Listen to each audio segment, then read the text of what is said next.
I may decide at a later date to take that shaping that we used in this very last eye resizing and put it up into the resizing group, so I know it's part of that group, that everything beneath it is changeable and very editable for flexibility's sake. And keep one thing in mind, that I'm showing you a lot of these techniques and doing an abbreviated version of an example. It takes some time to get these things to really seem like they come across very simple and very easy. So it does take a little bit of time to work with.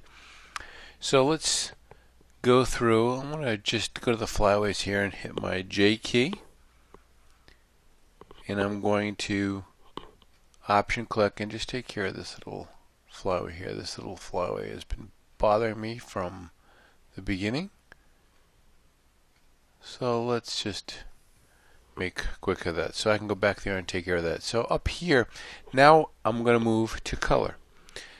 So I'm going to tap the Q key and get a brush by tapping the B key after that, 100%. And I'm just going to go and I'm going to select a generous part of all her hair. And I'm going through and you'll see why I'm over selecting, because I'm going to cut this in. Everything that I do with the retouching, you should know by now that is excessive out of the starting blocks, and then I mask it in to finesse it. So tap the Q key, so now I have a selection going, and now I can use two adjustment layers here. One of two. One would be the selective color. If I use selective color, I want to go to the neutrals. So I select the neutrals, and here I can either add cyan or add magenta or add cyan, or cyan, and this way would be red. So red and cyan, magenta and green, and yellow and blue. So you can see by going with their colors, we'd want to maybe add a little bit of yellow to this, and we can adjust the color. Now you're seeing contamination here, but we're going to address with that in a second. So let me just command click on that very same mask, turn that layer off, and let's look at a second layer. And I like using curves almost exclusively just because of how flexible the curve is. So here I can go to the red channel, and I can either add red or add cyan, or go to the blue channel, take away blue and add yellow. And I like the flexibility that the curve gives me, so I prefer using the curve. So I'm going to take this layer and I'm just going to trash it, but you could use either layer, and using the selective color layer with neutrals is not a bad choice. So let's say here, color. And again, these aren't intended to be extreme changes, just mild changes. So we're on the curve, and we're not on the RGB side, so let's just take that off, and we'll go to the blue channel again, and we'll bring that down and make sure we've got a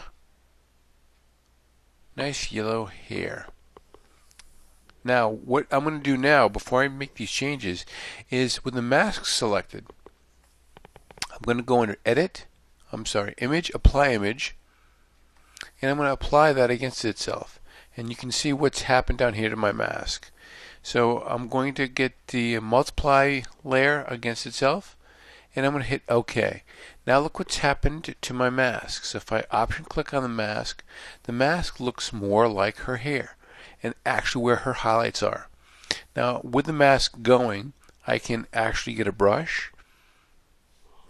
Black is my foreground color, and I can start to cut some of this in so it is a little bit more accurate, let's just say. So less about her ear, less on her ear, a little bit on her hair, and pretty close to the cut-in spots.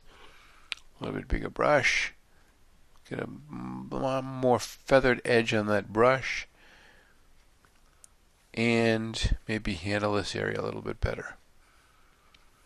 And I can change this mask just by doing this little trick here. If I hit Command M, I get another curve up. And here I can either darken or increase the brightness of the curve mask, I should say. So I'm on the curve and I'm expanding its effect, or I'm taking away. I'm going to just take that off for right now because we're going to look at that in real preview.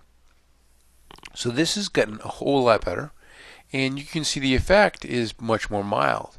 So I'll go back to my blue channel and increase that yellow and get a little bit more in her hair.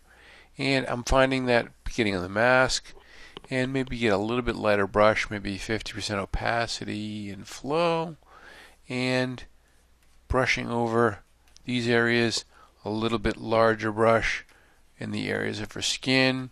So we don't have a lot of spillover, but we are getting a little bit of kick of yellow in her skin. I'm sorry, in her hair.